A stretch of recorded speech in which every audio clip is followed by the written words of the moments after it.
Imagine boarding a flight carrying with you one of the highest honors in the nation, a symbol of years of dedication and sacrifice. But instead of respect, you're met with suspicion, whispers, and an escalating storm of assumptions. This is the story of Bianca Miller, a decorated black woman whose journey home took a shocking turn when her suspicious luggage led to a confrontation that would expose more than anyone expected. What was inside the case, and how did it change everything? Let's dive into this extraordinary tale of resilience, justice, and karma. The bustling terminal at Pearson International Airport buzzed with energy as travelers hurried to catch their flights. Among them, Bianca Miller moved with quiet purpose, dressed in a tailored black blazer and carrying a sleek silver briefcase. She exuded an air of authority that made people glance twice but never approach. Her demeanor was calm, but her eyes darted across the crowd with an almost imperceptible vigilance, a habit ingrained by years of service in high-stakes environments.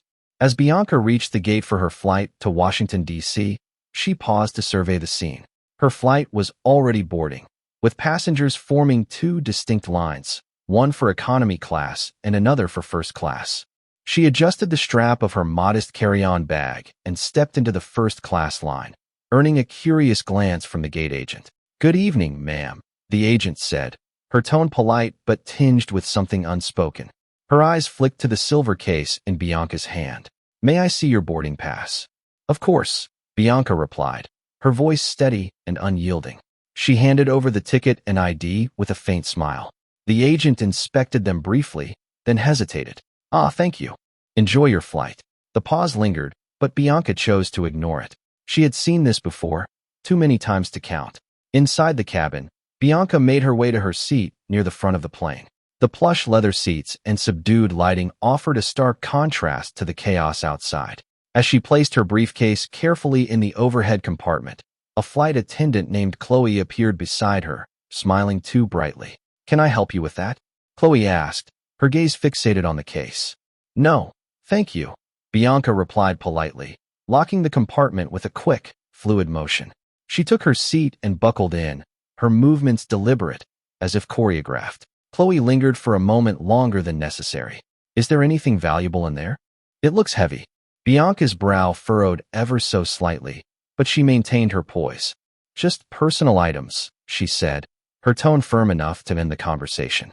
Chloe nodded, but her curiosity was piqued. She walked away, glancing over her shoulder as she whispered to another attendant who quickly joined her in stealing glances at Bianca's seat. The plane filled with passengers, and the murmur of conversation grew louder. Bianca opened her leather-bound notebook, skimming over notes she had jotted down earlier in the day. The briefcase sat securely above her, but she could feel the weight of the flight crew's stares. She had learned to read people, trained to notice the slight shifts in body language, the quick exchanges of glances. Something about her presence or her luggage had unsettled them. Chloe's colleague, a younger attendant named Michael with a nervous energy, approached the co-pilot during the final boarding checks. "There's something weird about one of the passengers," she whispered, glancing toward Bianca's seat. "She has this case, and she's different. I think we should keep an eye on her." The co-pilot raised an eyebrow. "Different how?" "You know," she trailed off, unable to articulate her bias without revealing it outright. "Just unusual." The co-pilot sighed. "We can't afford any mistakes." "If you think something's off," reported. Chloe nodded, her suspicions now amplified by the co-pilot's tacit approval. She returned to the cabin where Bianca sat calmly, oblivious to the storm brewing around her. As the flight prepared for takeoff, Bianca closed her notebook and leaned back into her seat, her eyes fluttering shut. For the first time that day, she allowed herself to relax. Her thoughts drifted to the awards ceremony she had attended the previous evening.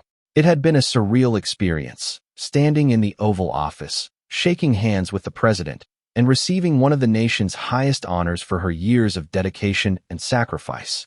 Yet, despite the accolades, moments like these reminded her of the battles she still fought daily. The plane's engines roared to life, and as they ascended into the clouds, Bianca remained unaware that her journey home was about to take a sharp and unexpected turn. The hum of the plane's engines settled into a steady rhythm as the flight leveled off. Bianca opened her eyes and glanced at the flight status on the monitor above her seat. 2 hours to Washington, D.C. She shifted slightly, the leather seat cool against her back.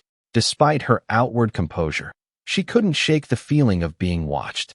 Years of experience had sharpened her instincts, and they were rarely wrong. Across the aisle, Chloe lingered near the galley, her eyes fixed on Bianca. She fiddled with a coffee stirrer, her mind racing. The briefcase, sleek, metallic, and locked, didn't belong to someone like her, or so Chloe thought. She whispered to her colleague Michael, who was busy organizing the meal service. "I'm telling you, it's suspicious," Chloe said in a low voice. "Who brings a case like that on a flight? And she's so reserved." Michael raised an eyebrow, glancing toward Bianca. "You're overthinking it. Maybe she's just a businesswoman. First class is full of them." Chloe frowned. "No, it's more than that. Did you notice how she refused to let me help with it? She's hiding something." Michael shrugged, returning to his task. "You're imagining things. Just focus on the service." But Chloe couldn't let it go. She stepped closer to the cockpit and knocked lightly on the door. The co-pilot, a middle-aged man with tired eyes, opened it, his head set slightly askew. "What's the issue?" he asked, his tone brusque. "It's the woman in 2A, Chloe began, lowering her voice. "I think we need to alert someone. Her luggage, it looks off, and she's acting suspicious." The co-pilot sighed. "We're in the air, Chloe. Unless there's a clear threat, we're not making any calls. If you're that concerned, file a report when we land." "But, no buts," he cut her off, glancing at the passengers behind her. "Unless you see something definitive, let it go." Frustrated but undeterred, Chloe returned to the galley. Her resolve only deepened as she watched Bianca quietly jotting notes in her notebook. Every movement seemed deliberate, calculated. It made Chloe uneasy.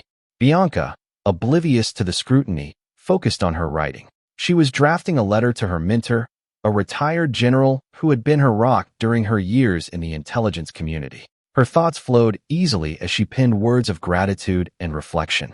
The hum of the cabin faded into the background. Then, a shadow fell across her notebook. She looked up to see Chloe standing there, a strange smile on her face.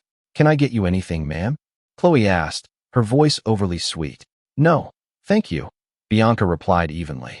She could see the question lingering in Chloe's eyes, the one she wasn't brave enough to voice. Chloe hesitated, then gestured vaguely toward the overhead compartment. "If you need help with your case, just let us know."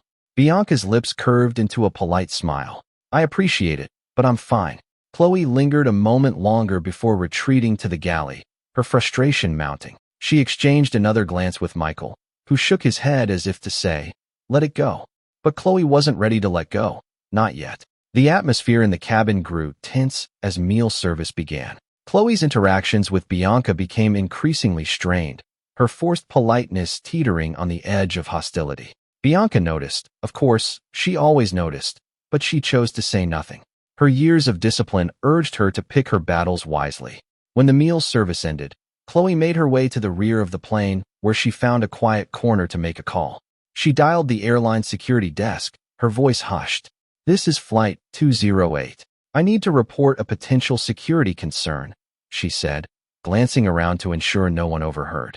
"Yes, it's a passenger in first class, seat 2A. She's carrying a suspicious briefcase."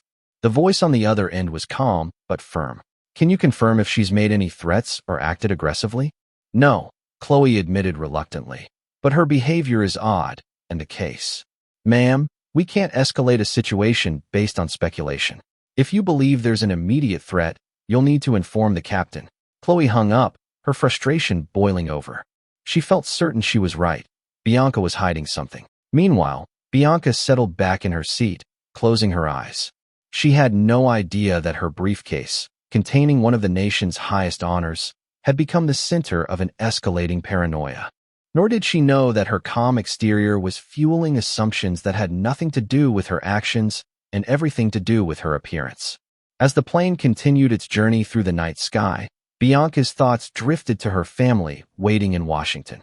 She didn't know that her landing would be far from ordinary, that her quiet strength would soon be tested in a way she hadn't anticipated. In the galley, Chloe made her decision. If no one else would take her concern seriously, she would ensure someone did. Upon landing, the police would be waiting at the gate. The flight landed smoothly at Washington Dulles International Airport, the aircraft's gentle jolt stirring passengers from their mid-flight slumbers. Bianca opened her eyes, her senses immediately alert. As she glanced out the window, the familiar city lights stretched out before her, but something felt off. She couldn't place it, just an intangible sense that something wasn't right. As the plane taxied to the gate, a curt announcement crackled over the intercom. "Ladies and gentlemen, we ask that you remain seated after landing as we handle a minor security matter. Thank you for your cooperation." Bianca's brow furrowed. A minor security matter? She cast a discreet glance around the cabin. Several passengers exchanged puzzled looks, but most dismissed it, assuming it was a routine procedure. Bianca, however, knew better. Her years of experience told her that minor rarely meant unimportant. The plane came to a stop, and the flight crew moved with a peculiar tension. Chloe's face betrayed her excitement. Her chance to prove she was right had arrived. She whispered to Michael, who looked more uneasy than ever. "They're here," Chloe said, her tone triumphant. "Chloe, are you sure this is necessary?" Michael asked, glancing toward the front of the cabin where Bianca sat, her posture upright and calm. "You'll see," Chloe replied, brushing past him. Outside, the bright red and blue flashes of emergency lights reflected on the terminal windows. Bianca noticed them immediately, her heart sinking slightly. She had seen this kind of scene before, an overreaction brewing into a storm of complications. She felt the weight of the situation before anyone said a word. Moments later, the cabin door opened, and the unmistakable sound of boots echoed down the jet bridge. Uniformed officers entered the plane, their presence imposing as they scanned the cabin. Whispers rippled through the passengers. Bianca sat still, her hands resting on her lap, her face composed. She had no reason to panic, but she knew better than to underestimate the situation. "Passenger in seat 2A, please remain seated," one officer announced firmly. The rest of the passengers were instructed to stay put as the officers approached Bianca. The lead officer, a tall man with a serious demeanor, addressed her directly. "Ma'am, we need you to step off the plane with us," he said, his tone authoritative but not aggressive. Bianca met his gaze steadily. "May I ask what this is about?" "It's a routine matter. Please come with us," he replied, his evasiveness telling her all she needed to know. With a nod, Bianca rose from her seat, retrieving her carry-on and the silver briefcase. She moved with practiced grace, her head held high. The murmur of other passengers grew louder as she walked down the aisle, flanked by officers. Some looked on with concern, others with curiosity or judgment. Chloe stood near the galley, her expression smug, as if her suspicions had been vindicated. In the terminal, Bianca was led to a private room where more officers waited, along with airport security personnel. The atmosphere was heavy with tension. One officer gestured toward the table in the center of the room. "Place the case on the table, ma'am," he instructed. Bianca complied, setting the briefcase down carefully. She straightened, clasping her hands in front of her. "What exactly is going on here?" The lead officer hesitated before answering. "We received a report about your luggage. We need to inspect it." "A report?" Bianca repeated, her tone calm but sharp. "From whom?" "That's not relevant right now," he replied. "We just need you to unlock the case." Bianca studied him for a moment. She could see the discomfort in his stance, the way he avoided meeting her eyes directly. He wasn't sure of himself, which meant this wasn't standard protocol. It was fueled by something else. Still, she knew resistance wouldn't help her case. Without a word, she entered the code and released the latches. As the case opened, the room fell silent. Inside, nestled in a protective velvet lining, lay the gleaming Presidential Medal of Freedom, accompanied by an official certificate signed by the President of the United States. The officers stared, their confusion giving way to shock. One of them muttered, "Is this real?" Bianca's voice cut through the silence. "Yes, it is. I received it yesterday for my contributions to national security. I was returning home when your team decided I was a threat." The lead officer stepped back, his face flushing. "Ma'am, we didn't realize." "No, you didn't," Bianca interrupted, her tone still measured but carrying an edge. "You made an assumption, and now you've humiliated me in front of a plane full of people and delayed my journey because of it." The room was thick with unease. Chloe entered timidly, having been summoned by one of the officers. When she saw the contents of the case, her face turned pale. "Is this the passenger you reported?" the lead officer asked her. Chloe nodded weakly, unable to meet Bianca's gaze. I thought." You thought wrong, Bianca said, her voice calm but cutting. And now you've not only wasted everyone's time, but also shown how dangerous unfounded assumptions can be. The officers quickly apologized, stumbling over their words as they tried to salvage the situation. Bianca remained composed, her silence more powerful than any word she could have spoken. She closed the briefcase and turned to leave, her dignity intact despite the ordeal. As she walked back into the terminal, she felt a surge of mixed emotions: anger, exhaustion, and an undeniable pride in how she had handled herself. She knew this wasn't the end of the matter. There would be consequences for the airline and its staff. But for now, she focused on one thing: getting home. In the distance, she spotted a young black girl holding her mother's hand, watching her with wide, admiring eyes. Bianca smiled softly, giving the girl a small nod. If nothing else, this moment would remind her why she fought so hard, for herself and for the ones who would come after. The car ride from the airport to her home in Washington, D.C. was quiet, save for the hum of traffic. Bianca sat in the back seat of the town car, her silver briefcase resting beside her. The ordeal replayed in her mind, each detail sharp and unrelenting. She had faced worse situations during her career, but the personal nature of this incident cut deeper. This wasn't about her professional achievements. It was about her existence, her identity. She glanced at the briefcase, a symbol of the honor she had received just hours before. The irony wasn't lost on her. Decorated by the president one day, treated like a criminal the next. Bianca took a deep breath and closed her eyes, grounding herself. This was far from over.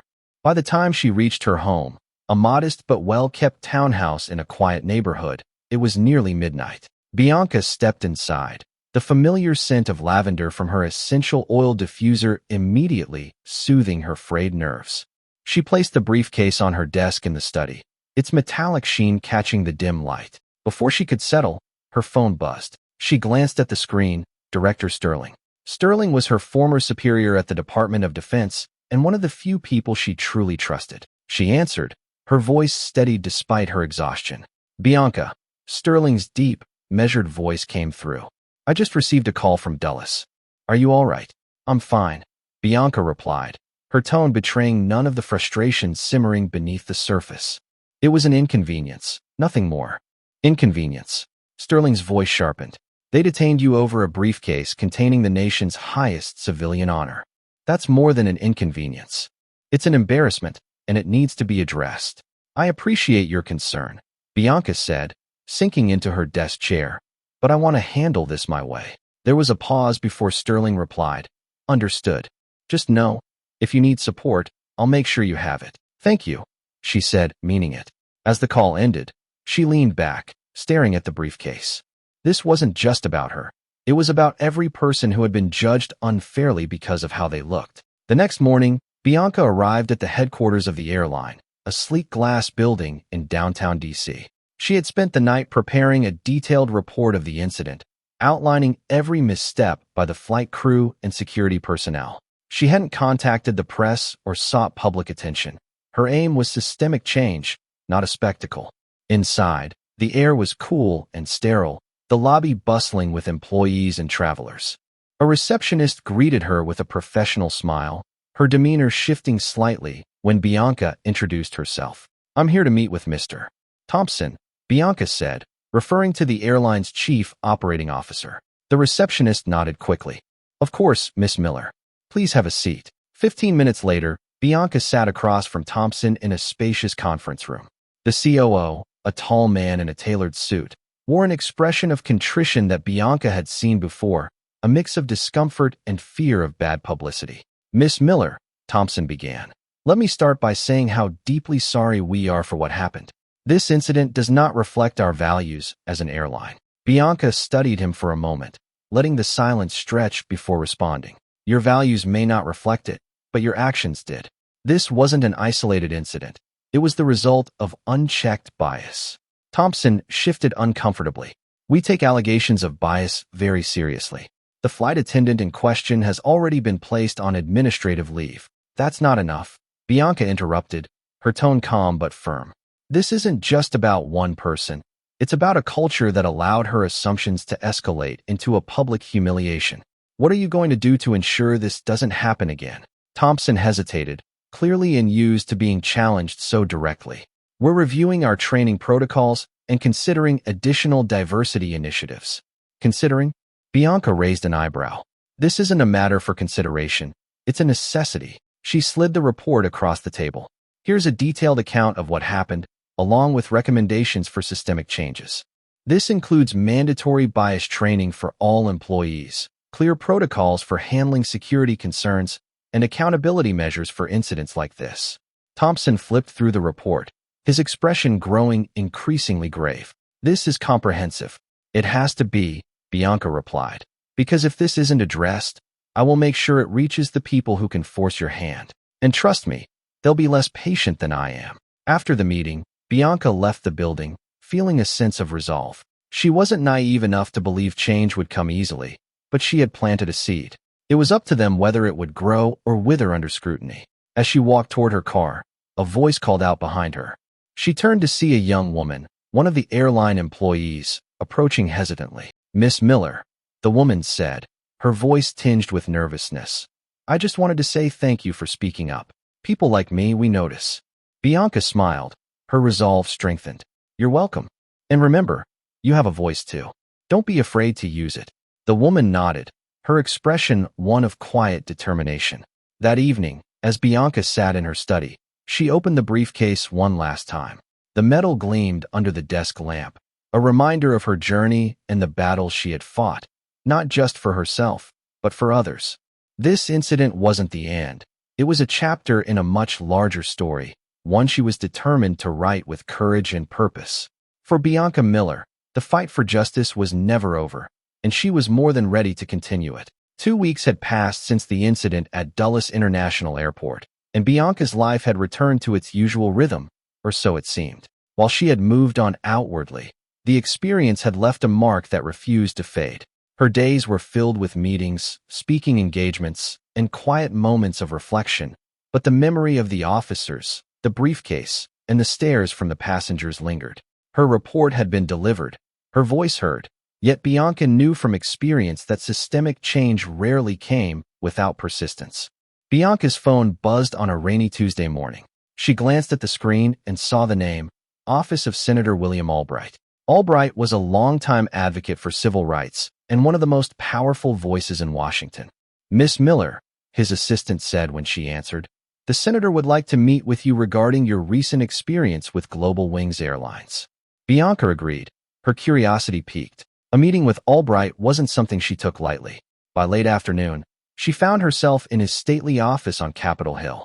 Senator Albright, a tall man with a commanding presence, greeted her warmly. "Bianca, it's an honor. I've followed your career for years. Your courage and integrity are an inspiration." "Thank you, Senator," Bianca replied, shaking his hand firmly. "I appreciate you taking the time to meet with me." They sat, and Albright leaned forward, his expression serious.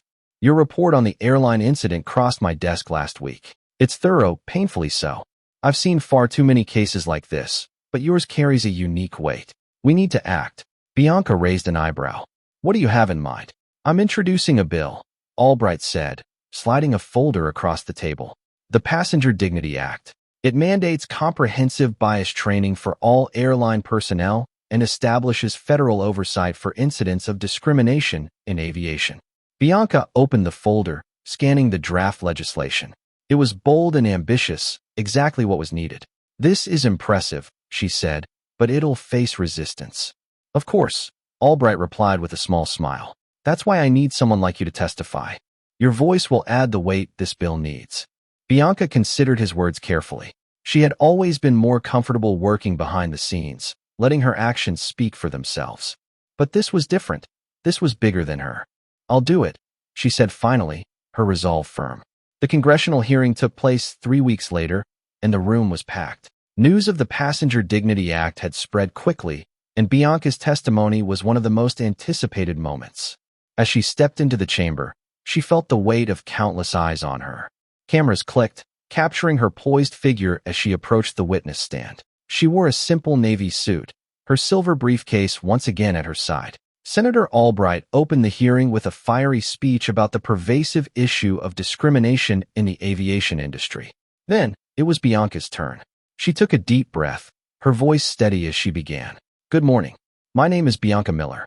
I'm here today not as a former intelligence officer or a recipient of the Presidential Medal of Freedom, but as a woman who was judged unfairly because of how I look.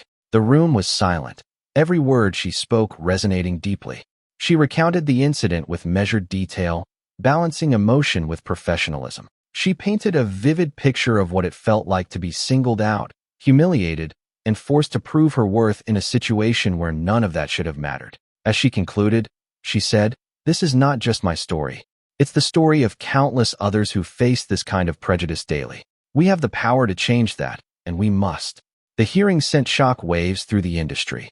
Global Wings Airlines issued a public statement acknowledging its failure and promising sweeping reforms. Their CEO, David Evans, reached out to Bianca personally, requesting a meeting. Bianca agreed, though she approached the meeting with skepticism. They met in a neutral space, a conference room in a downtown law office. "Miss Miller," Evans began, his tone earnest, "I want to apologize personally for what happened.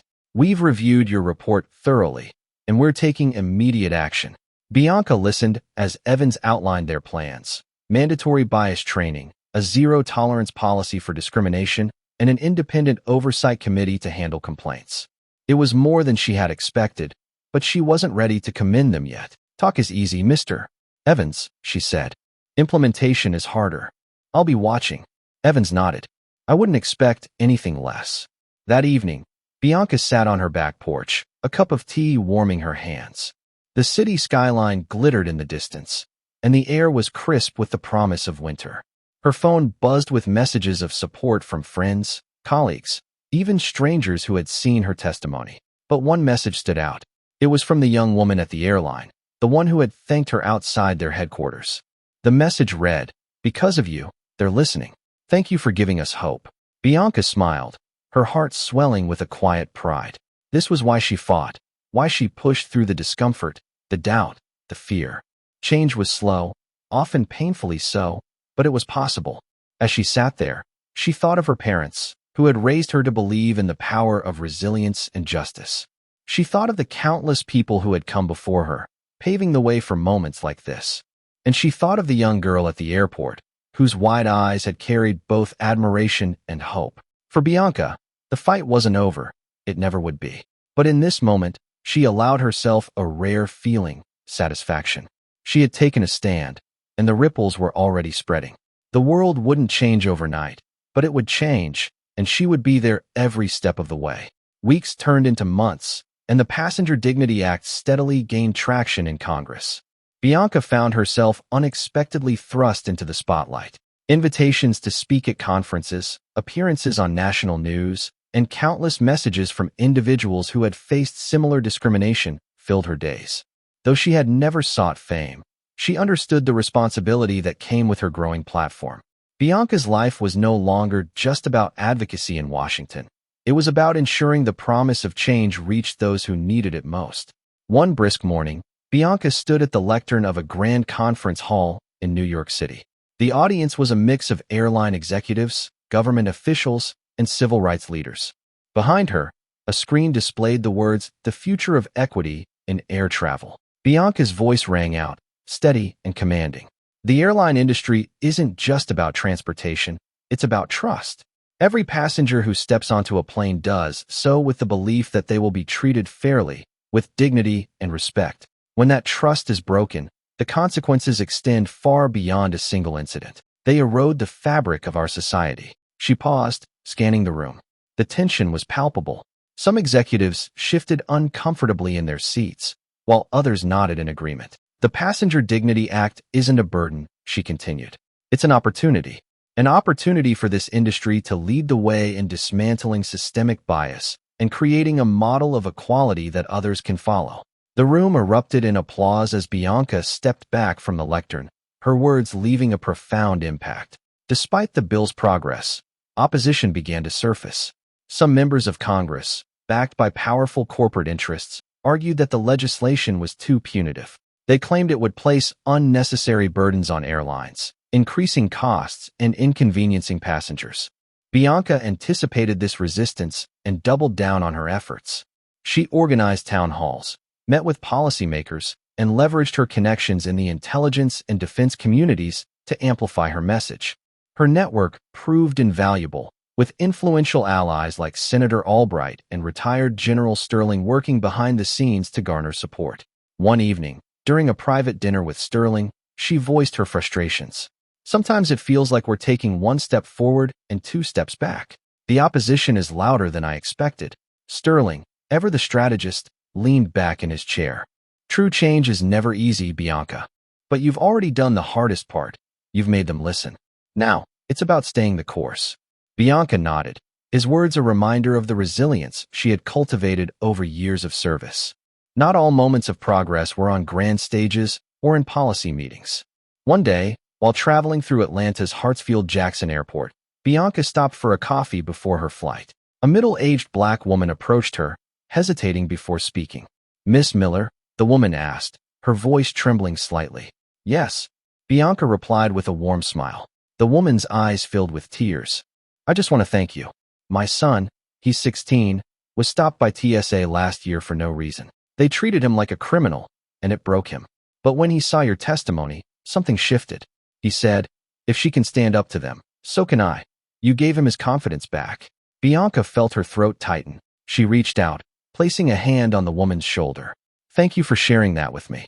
Tell your son that his strength is what inspires me."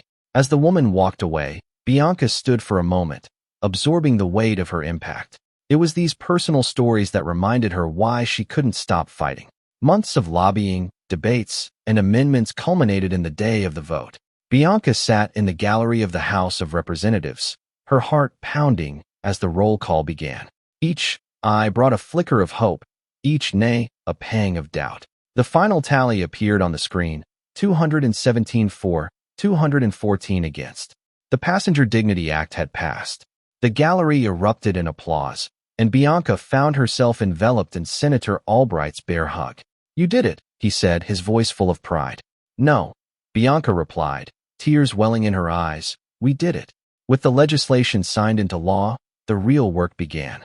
Bianca was invited to join the newly established Civil Aviation Equity Commission, overseeing the implementation of the act. She traveled to airline headquarters across the country, leading workshops and working closely with executives to ensure the changes were more than symbolic. At Global Wings Airlines, the company that had sparked the entire movement, Bianca conducted a surprise inspection. She noted the improvements, clearer protocols, visible accountability measures, and a noticeable shift in employee attitudes. Yet, there was still work to be done. As she concluded the visit, she encountered Chloe, the flight attendant who had reported her. Chloe approached hesitantly, her face a mixture of shame and gratitude. "Miss Miller," Chloe began, her voice wavering. "I want to apologize. I made assumptions that day, wrong assumptions, and I've thought about it every day since. Your actions changed more than just the airline. They changed me." Bianca studied her for a moment before responding. "Acknowledging your mistake is a step in the right direction. What matters now is what you do going forward." Chloe nodded, tears glistening in her eyes. "I won't let it happen again." As Bianca boarded her flight back to Washington, she felt a sense of accomplishment but knew the journey was far from over. Her work had sparked a movement, but maintaining momentum required vigilance and persistence. Seated in first class, her silver briefcase beside her, she gazed out the window at the runway below. The world outside was ever-changing, turbulent, and full of challenges, but Bianca Miller had never been one to back down. She closed her eyes, the hum of the engines steadying her thoughts. Tomorrow would bring new battles, new opportunities to fight for justice, and she would be ready. For Bianca, this was more than a chapter. It was a legacy in the making.